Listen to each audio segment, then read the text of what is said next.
Hello and welcome to third grade. I am your teacher, Mr. Ritenour. Click the YouTube button below to make this video bigger.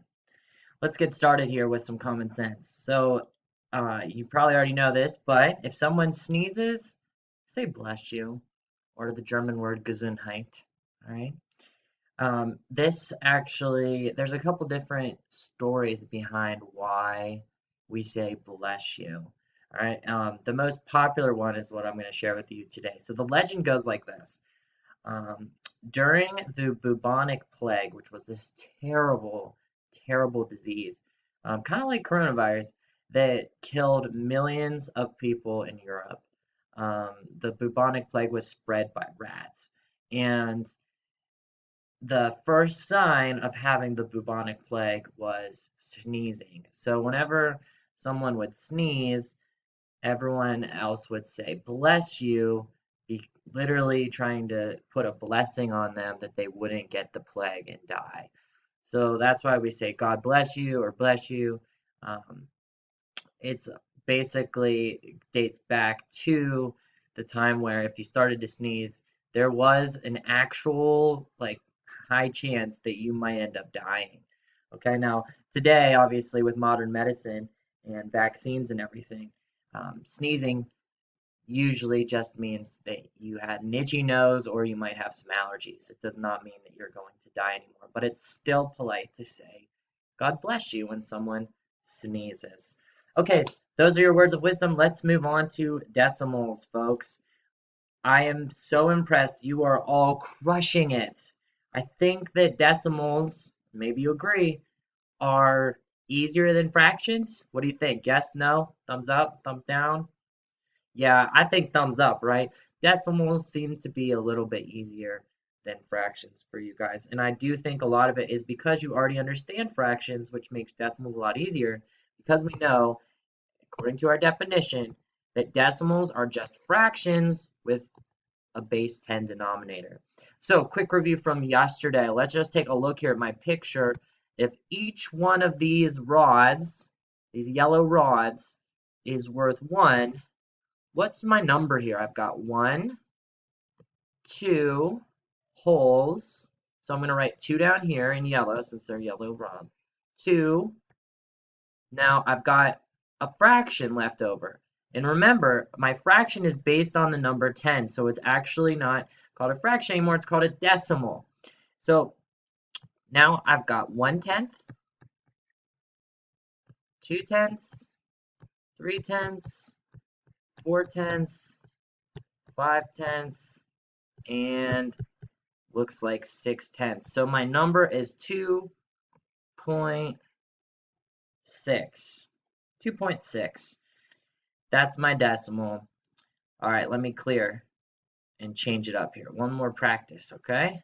So let's make another one of these. Oh yeah, look at that. And I'm just gonna get rid of these. Okay, so now what number do I have? Well, how many ones do I have? How many yellow bars? 1, 2, 3, 4. Very good. I have 4. And then I've got a decimal left over, right?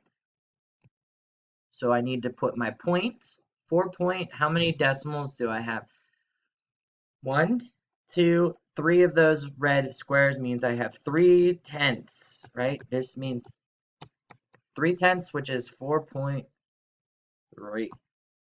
That's what that means. So let's read this real quick. 4.3. Now let's read it again in word form. Ready? Replace the point with the and. Ready? 4 and 3/10. That's how we'd read that if we were using word form. 4 and 3/10. But a lot of times we just say simply 4.3. All right, you guys have crushed it with the tenths.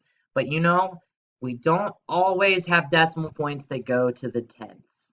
Sometimes, and I'm going to get rid of this, sometimes we have decimals that go a little bit further. So what if I had 0 holes, 0.2 tenths, But what if I had another decimal that went a little bit further, like right here? 0.24. Say that with me. 0.24. How can I read that in word form? Knowing what we know, I'd be like 0 and 2/10 for what? No, that's not how we read it in word form.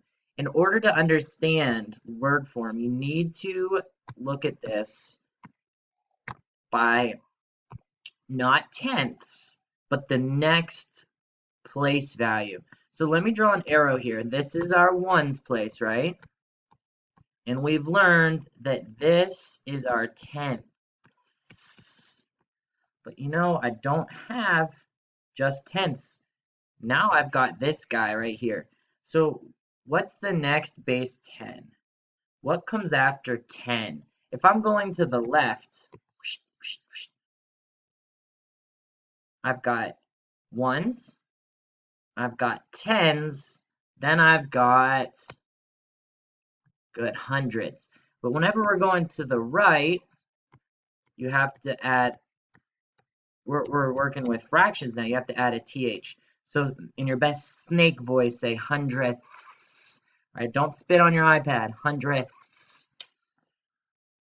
Okay, so now we know our place values here. We've got tenths in red, and in green we've got hundredths. So this decimal is worth 24, right? 24 and let me draw my fraction bar. Hundredths. It's worth 24 hundredths. Okay? Easy trick for you. Let me get a block here. I'm gonna use, let's use light blue. Block off everything to the left of the decimal. So just read this with word form. Ready? Sorry, not word form. Just number form. We call it standard form. Ready? 0.24. Say it one more time. 0.24. But now, if I wanted to read this decimal in word form, I'm not going to say 0.24. I'm going to say 24, and I'm going to look at my place value. What is my place value of this number? You remember? Hundredths, right? So I'm going to say 24 hundredths. Pretty cool. And this is a bonus for you. We're not going to do thousands, but if I were to add another number, this would be 247 thousandths. And if I were to add another number, do I even have, yeah, I do have another color. It would be 2,476 ten thousandths. Do you see how every single number I add, it just jumps place value? I started with tenths, then I went to hundredths, then I went to thousands, and I would just keep going by adding another zero and another zero and another zero. That's decimals right there. You know how to do it now. That's, simply put, those are decimals. So let's go back to my original. I've got 0.24. In other words, that's 24 hundredths. 24 hundredths. Let's practice a few more. Okay? What if I change this number? What if I have 0.76? That's 76, right? Just read it like you would, ignoring the decimal point. 76. And I've got 2 decimal places to the right. So I know my first decimal place was tenths. My second decimal place is hundredths. So that fraction is 76 hundredths. All right, let's try again. Another one here. Let's see. How about 0.45? What's my decimal in word form? Not 0.45, but 45 what? Yes, great job. 45 hundredths. That is a fraction in base 10. 45 hundredths. Okay, now I'm going to move my picture here, my block, sorry. I'm going to move my block, if I can click on the right thing. This is a 0, right? 0 and 45 hundredths. But what if I replace my 0 with a 1? Now it's 1.45. Let's read that in standard form first. Everyone ready? 1.45. Say it again. Good. Now let's say it in word form, okay? 1 and 45. Did I hear you say it? 45 what? Not tenths anymore, but 45 hundredths. Good. 45 hundredths. One more time. In word form, everyone together. 1 and 45 hundredths. All right. So yesterday and earlier this week, we dealt with tenths, 1 and 4 tenths. And now we're moving on to the big leagues and we're working with hundredths. So 1 and 45 hundredths. Great work, boys and girls. Let's take a look at what this looks like. So I'm going to go to my next page here. All right, so remember how our yellow rods were worth 1? Well, whenever you're splitting things into 100 little pieces, you can't use the yellow rods anymore for your whole. I can't say that that's worth 1 anymore. I have to get a bigger shape. So I got a square, which we call a flat, right here. This is now worth 1 whole. How do I know it's worth 1 whole? I'll show you. I know it's worth 1 whole because I can fit 100 squares perfectly inside it. You see that? Now I know it's worth 1 whole. So if I can fit 100, it's worth 100 100ths. So I'm going to write that right here. 100 100ths is equal to 1 whole because the top and the bottom are the same. Okay? Now, my rod, the yellow long, okay? We call them rods. This is now worth 10. See how I fit 10 in there? It's worth 10. Well, simple division question for you. How many 10s can fit into 100? 10. Very good. So my yellow rod is now worth 1/10 or 10 hundredths. Either way, it works. They're the same thing. We call those equivalent fractions. Very good. Okay. So back to my reds, my little tiny 1 blocks. Each of these 1 blocks is not worth a tenth anymore.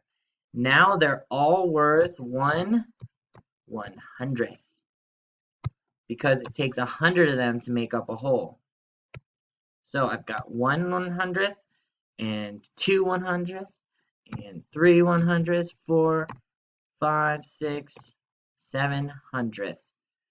All right, so now what does this look like as a number? Well, I have a picture right here. I've got 1 whole. That's this number right here. See, 1 whole. And I've got 2 in my tenths. I've got 2 yellow bars. So that's 0.1, 0.2. And how many little hundredths do I have? I've got 1, 2, 3, 4, 5, 6, 7 hundredths. So let's just look at my place value. Hundredths are my little tiny cubes. It takes 100 of them to fit in 1 whole. So do you see how I have 1, 2, 3, 4, 5, 6, 7 in my hundredths place?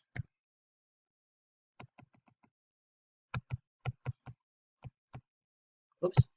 Okay, now my tenths. I've got 1/10, 2/10. So see how I have 2 in my tenths place?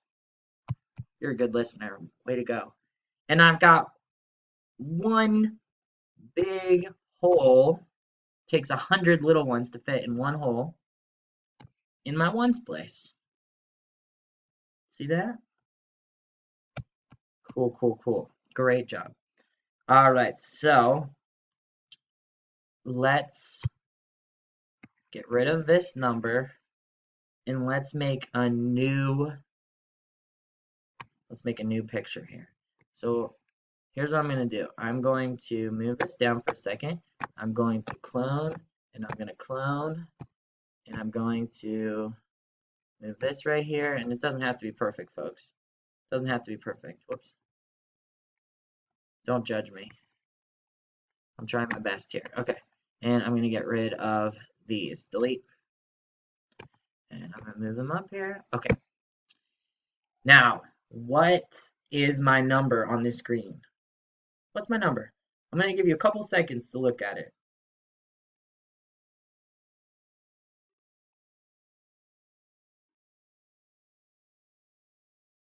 All right. Start with the biggest place value. I've got one hole right here. So my biggest place value is 1, and I have 1 in my ones place. So 1. Now everything else is less than 1. So I need that symbol here. It's called a point, a decimal point, because now I'm dealing with a fraction. My next place value is my tenths. How many rods do I have? I've got 1, 2, 3, 4, right? Quattro. So I've got a 4 in the tenths. How many hundredths do I have? That's my next place value. How many of those did I have? Uno, dos. I have 2. So my number that is represented in this picture is 1.42. Everyone, let's say it together in word form. All right, use the word and when you get to the decimal point. Ready? 1 and 42 hundredths. That's what that's worth. 1 and 42 hundredths. Now I'm going to show you something pretty cool. All right, I'm going to show you something. Let me slide this over. I'm going to take, oops, I'm going to take all of this and I'm just going to slide it on top.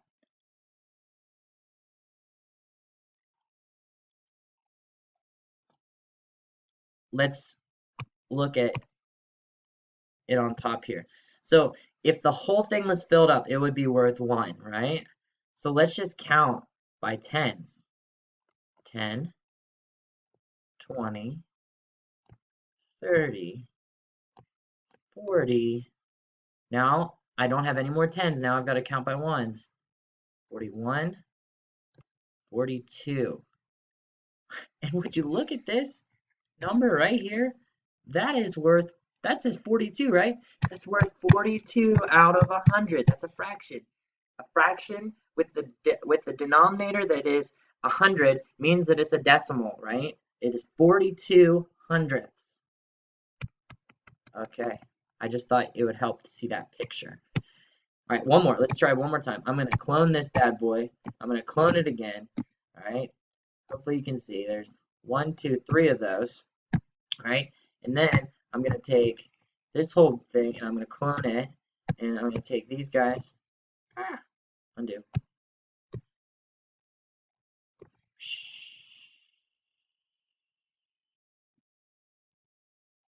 I'm going to take these little guys and I'm going to clone them.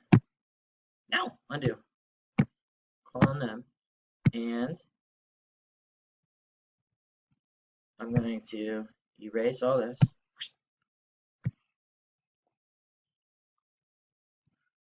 Okay. And why not clone it one more time?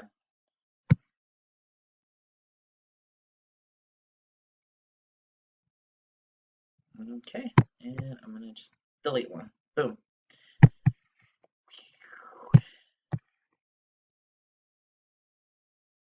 So I'm going to slide these bad boys down here. And I'm going to move these guys as close as I can here. Look at that. Almost perfect, huh? All right. Go ahead and tell me, what number do I have represented here?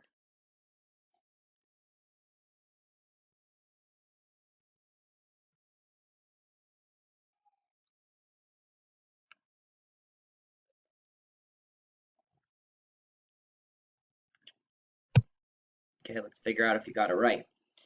So in my blue pen, I'm going to figure out how many ones I have. So how many of those squares, we call them flats, how many flats do I have? I have one, two, three. So that's my ones place. Three. Three holes, as you could say, and now I've got my decimal. So put a point there. 3 point.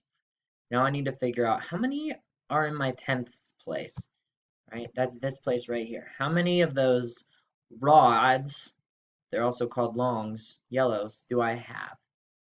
How many tenths?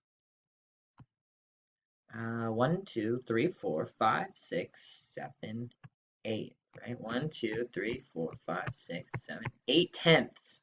I've got 8 tenths. Another way of saying 8 tenths could be 80 hundredths. So if I put this over top, you can see there are 80 that would fit. But for now, we're going to write 8 tenths. 8 of my tenths. And now I've got to figure out how many little ones do I have? How many hundredths? I've got 100th.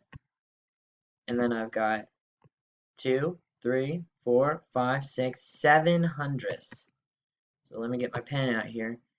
So my number in standard form is 3.87. 3.87, folks. In word form. I'm going to read it and then I want you to say it after me. 3 and 87 hundredths. Go ahead, say it. 3 and 87 hundredths. That is your intro to hundredth place decimals. Very good.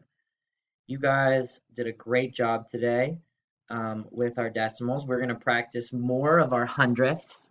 And for those of you that are liking decimals, you're in luck because guess what? Next week we're going to keep going and we're going to compare decimals next week.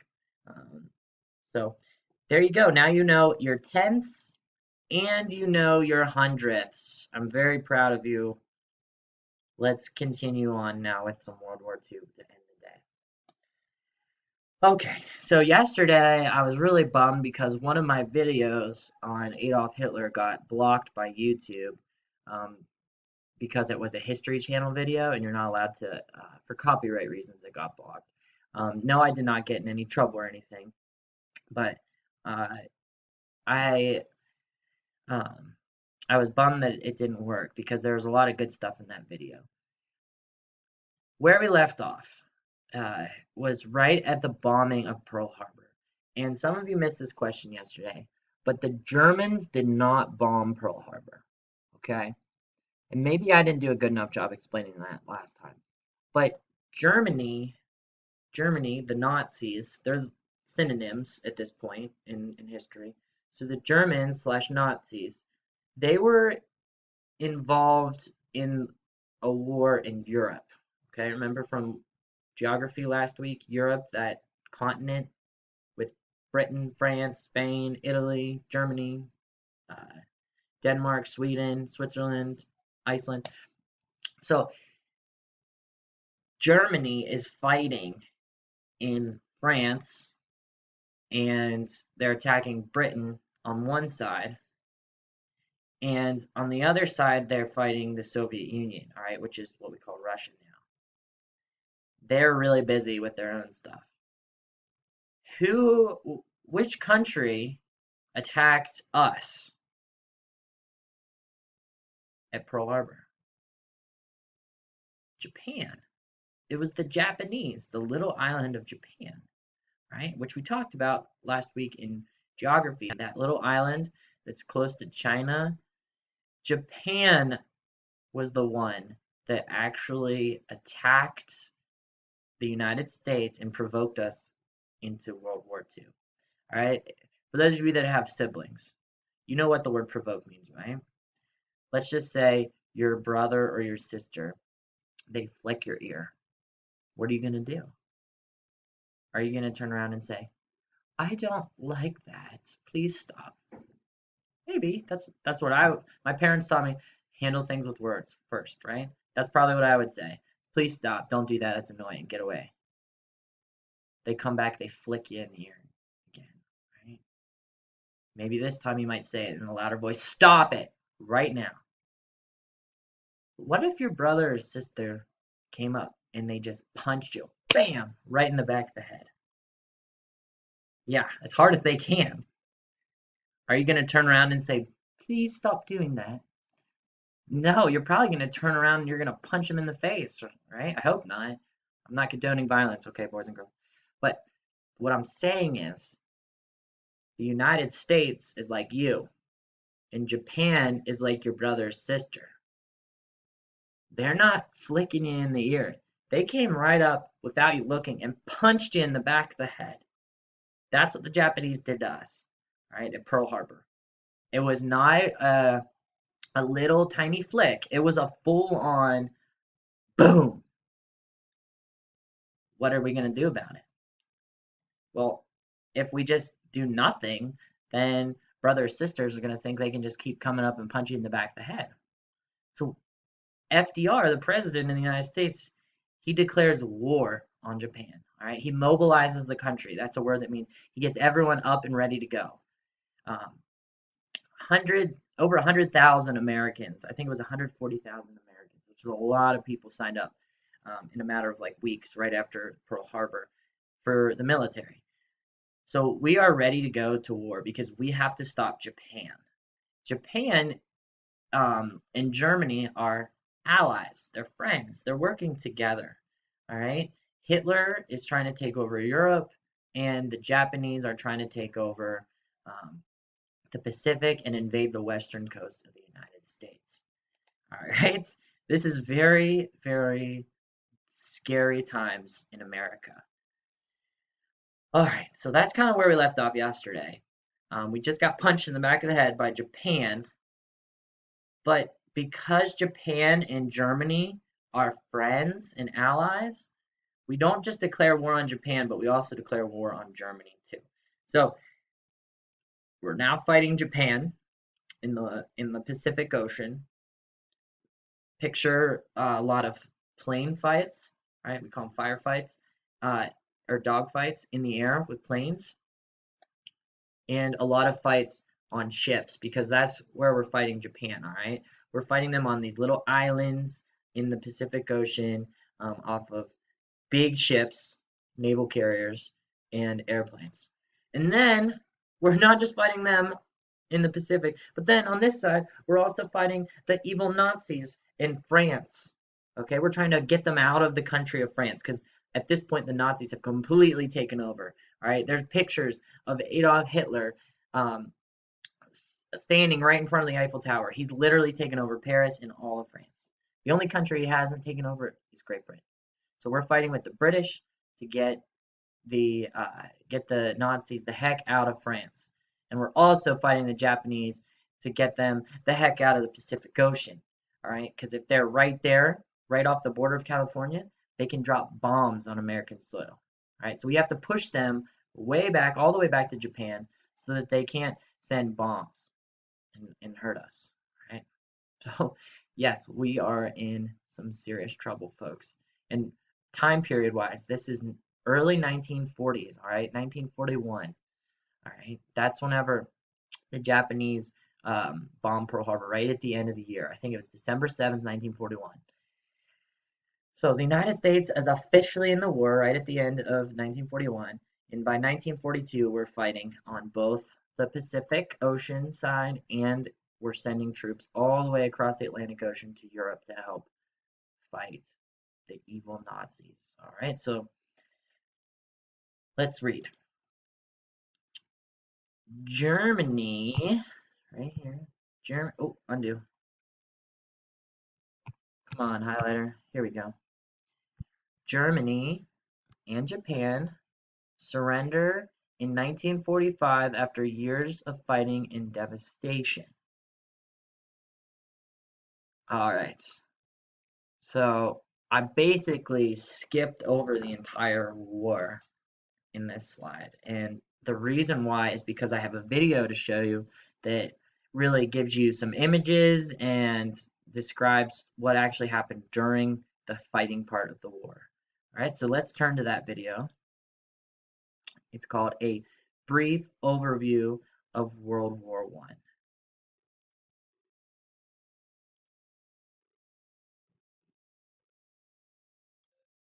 Brief overview of World War II. Sorry, World War II. The war in Europe began in September 1939 when Nazi Germany, under Adolf Hitler,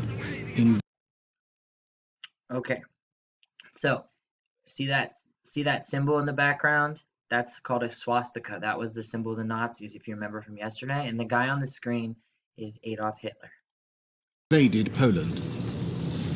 Using blitzkrieg tactics, the country was quickly overtaken. The world was shocked. Britain and France responded by declaring war on Germany, but took little action. This became known as the Phony War. But in 1940... All right, pause for a second. One of the things that I didn't even talk about, but is kind of fascinating for those of you that like history, is Hitler really started to come to power in the 1930s.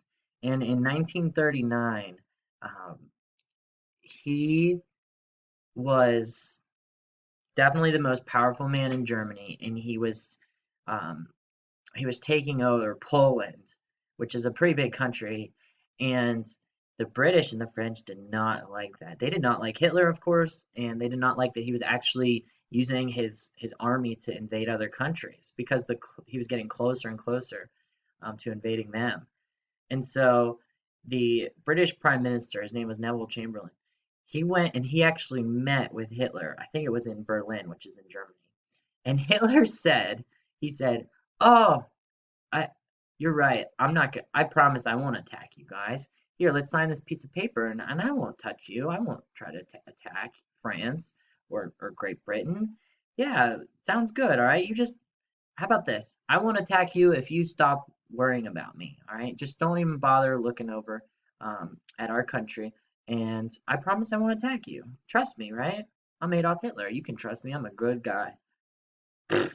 Yeah, right. You can imagine how that went. Okay, you can picture what happened as soon as the British and the French leaders went back to their countries. Hitler was like, okay, they're gone, now we can attack again. And that's exactly what Hitler did. He kept pretending that he was going to stop so that he could get them to go away, and then he went right back to it. Okay, it's just like whenever your parents come in to your room and they say, hey, it's time to go to bed. All right, you need to turn off the lights and go to sleep. And you say, okay, mom, and you go in and you turn off the light and you pretend to sleep. Your parents close the door. What do? Well, as soon as they walk down the hallway, you get back out of your bed, you turn back on your light, and you start playing, right? That's that's what Hitler's doing. Right? He's like, okay, I'll listen to you. And then as soon as they go away, boom, he's back to invading Poland. Right? He's invading Austria. He's taking over the world, all right, but pretending that he's not going to. That's what's happening right now. And the British and the French are suckers for believing in Hitler. German offensives rapidly defeated Denmark, Norway, Belgium, the Netherlands, and France. The British Army, meanwhile, was on the retreat, being evacuated from Dunkirk. Britain, alone, was attacked by Germany during the Battle of Britain and the Blitz. However, the Luftwaffe failed to defeat the RAF. All right, so they just talked about two humongous events in World War II. The first was the Battle of Dunkirk, which there was a movie a couple years ago about it called Dunkirk. Um, Basically, the Nazis would have won the war like right then and there. This was even before the Japanese bombed Pearl Harbor. They would have taken over all of Europe if it weren't for one little mistake at Dunkirk. The uh, the German leader of the Air Force, all their military planes, he said, Hitler, I want to have this final victory. I want to destroy the British. Let me do it with my airplanes. Okay? So Hitler let him. He said, okay, go ahead. But the problem was the airplanes took too long to get to Dunkirk, which is the northern coast of France, and the German planes were a little too late in getting there, and it allowed the British to escape across the English Channel back to Great Britain.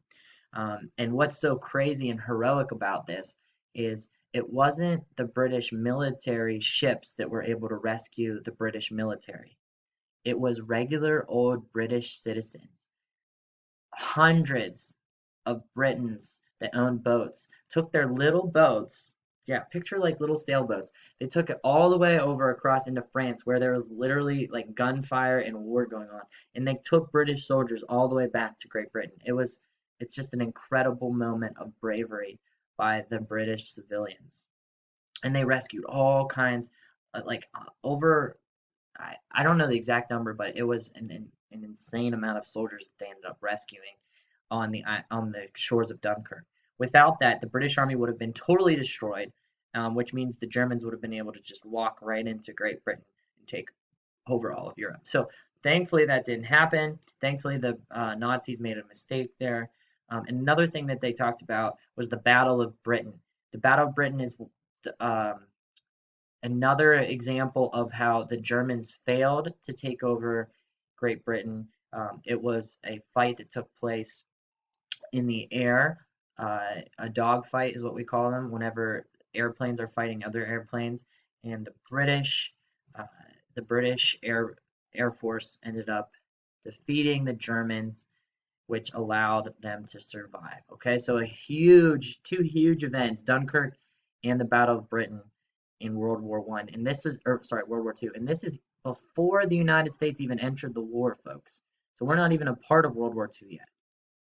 In June 1941, Hitler invaded Russia under the codename Operation Barbarossa, and in December 1941, the Japanese attacked Pearl Harbor, bringing the USA into the war.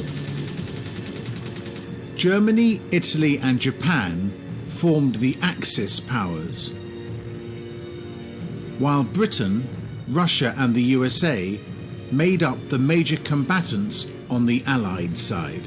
In 1942, the Nazis implemented their final solution, a plan to exterminate all Jewish people.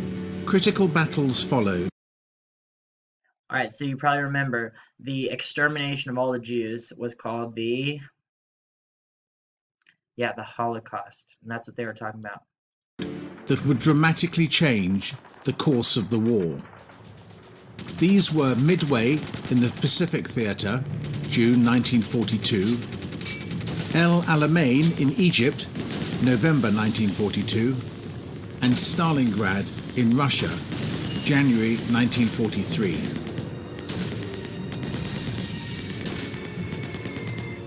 On June 6, 1944, D-Day, the Allies launched Operation Overlord, invading Normandy, France.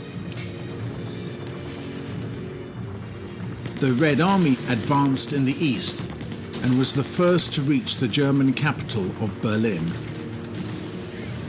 Germany surrendered in May 1945, shortly after Adolf Hitler committed suicide. On 6th of August 1945, the Americans dropped an atomic bomb on Hiroshima. Japan surrendered on VJ Day, 15th of August 1945. The war was over. World War II lasted from 1939 to 1945 and remains the most geographically widespread military conflict the world has ever seen. Subscribe to see more fun history videos.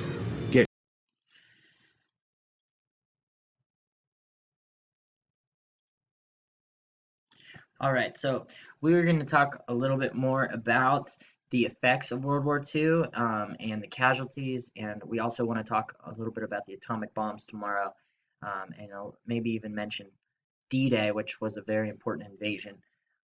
But that's where I'm going to cut it off for today. I hope that you enjoyed our little lesson on World War II and on decimals, and I look forward to seeing you tomorrow for some recap and some trivia. All right, guys, have a great rest of your day. I love you, and I'll see you soon. Bye bye.